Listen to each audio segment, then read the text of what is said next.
Welcome po tayo dito sa Rapmix TV. Sa mga di pa alam kung paano mag-load sa Gcash, narito po ang tutorial para sa inyo. Pero bago yan, intro muna tayo.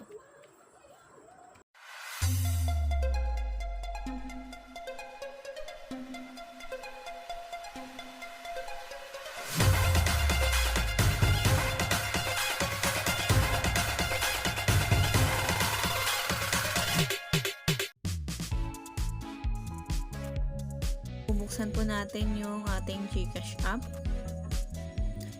Pagkabukas, magpapakita po yung enter pin. Enter ko po yun. Punta po tayo doon sa buy load. Pagkabukas, i-enter po natin yung number na loloadan natin. Yung number ko po is TM po ito.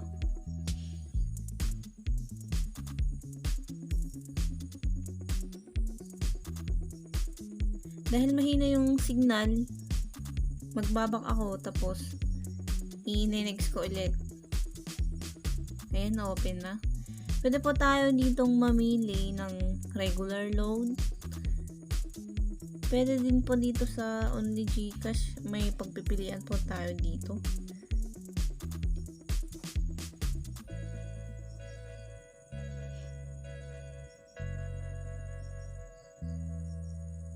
Ito po yung mga unlay ng mga pang internet, pero dun ako sa regular load. Pag napili natin yung amount, i-enter natin yung next. Dito naman sa pay, enter po natin yun para magpumasok na yung load natin.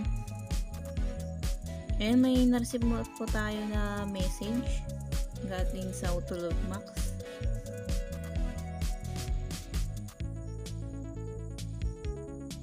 Ayan, confirm ko na siya. May marireceive din tayo na notification galing sa Gcash. Ito po yung proof na pumasok po yung ating load. Ganun po lamang guys yung kung paano mag-load sa Gcash.